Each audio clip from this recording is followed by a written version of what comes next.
How's the pre-season been for you? It feels like you've barely missed a session. Yeah, no, it's been good. It's been I've been able to do a heap more than previous, so which has been nice. And yeah, I'm feeling pretty confident in the body, and pretty confident where sort of the game's at the moment, which is nice this time of year to go into the season confident in yourself and confident in the team and how we're going. On the field, you must be really happy with how you performed so far this pre-season. Has anything kind of changed for you, like any approach, any position-wise, or? No real change. I guess just it's probably off the back of having a good off season, and then having a full pre-season always helps you set yourself up for the year. So I think that's probably been the difference compared to probably the last couple of years, is just being able to do everything and stay, I guess, engaged with the program. How much, you talk about confidence, how much did you get from being able to play a lot more last year and probably be one of your more consistent years for a couple of years?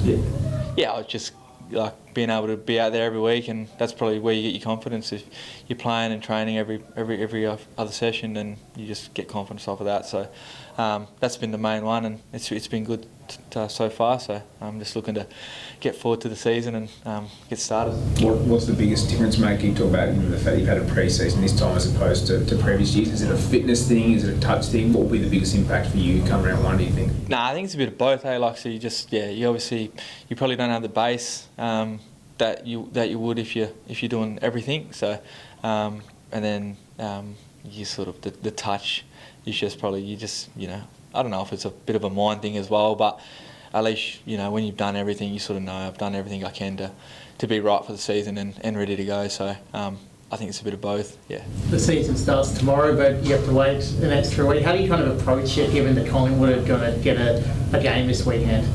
Oh, look, we just sort of go about our own business, worry about what we got to do. So we'll sort of look at the game for Freo game, and then look forward to next week on whenever we come in next week. But I guess this week is for some boys a bit of a lighter week, but I think the boys are going to do a couple of quarters on Friday and have a little decent hit out there. So our prep will be pretty normal compared to what we've done previously. So and then we'll look forward to looking at Collingwood and get cracking in next week. How do you rate the pre-season overall for the group?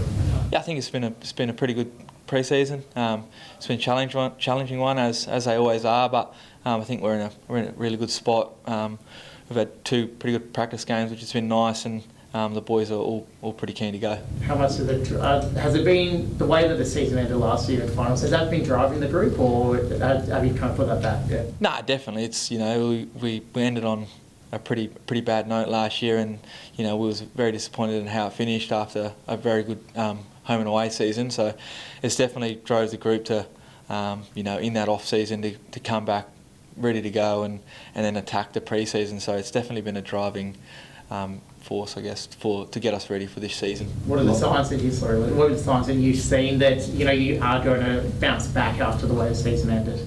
Oh, I guess you can't really. You don't see too much, obviously, because you're only playing against each other. But I think our intensity and stuff throughout the pre-season training and stuff has been pretty high level, which is nice, and that's when everyone's having a crack. Life membership for yourself. Yeah. What does that mean for you? Yeah, pretty honoured, to sort of doesn't really seem real sort of thing.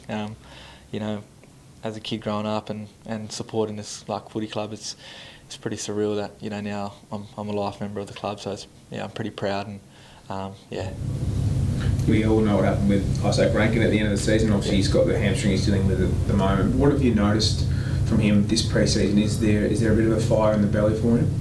Yeah, Isaac's going really well. He's got that little hamstring, but he's pretty keen to get back into it in round 2. And I've just noticed he's sort of coming out of his shell a bit more and trying to really lead and sort of speak up in meetings and really just help the team out. So he's going to be like we all love watching him play, and I can't wait to see him back in round 2 and playing. So in the past, was that maybe a lead by example thing, and now it's lead with his voice? Is that a certain instruction? Has maybe Nixie or the leadership group spoken to him about that, bring his voice to the table? No, I think I just maybe from all the stuff that happens, it's something that maybe he's just focused on himself. I don't think it was a a direction by anyone, but I've noticed it throughout this pre-season that he's really tried to step up in that sense, and it's been good. It's been good to see. So you feel like he's matured in the last 6 months or so? I think he's just sort of doing his thing, and that's sort of what he's decided he wants to focus on. And he's always been great on field and great to play with, and so I think that's a bit of a focus off the field that he's decided that he maybe wants to become a bit of a leader for the footy club. Who's taking the lead, do you think, this pre-season? This pre-season, I'm pretty keen to see how Peds goes. He's had a pretty good summer, and he played very well on the weekend, so I'm pretty keen to see how he'll go for this year. I think he's going to be exciting for us. When going back to you, I mean, life membership. So, Joe, if you those injury issues you had, though, I guess in 2021, and where it looked like the body's kept breaking down. Did life membership feel that far away? Like, did it feel like really far away, or did even like footy feel really far away at some points when you were going through those those injury woes? Yeah. Well, it's not something you really think about. You're just sort of thinking about getting back and wanting to be around the boys and playing footy. So, I'll put that aside, and that's in the past, and I'm just looking forward to the season. The captain survey came out this morning, and I think 6 of them said they were most looking forward to the Q clash this year, and only 2 said the showdown. What are we missing? Yeah, I don't know. I don't know what's going on there, but you know what showdowns are like. They're always fun, and it's always a close game. So, I don't know what we're missing there.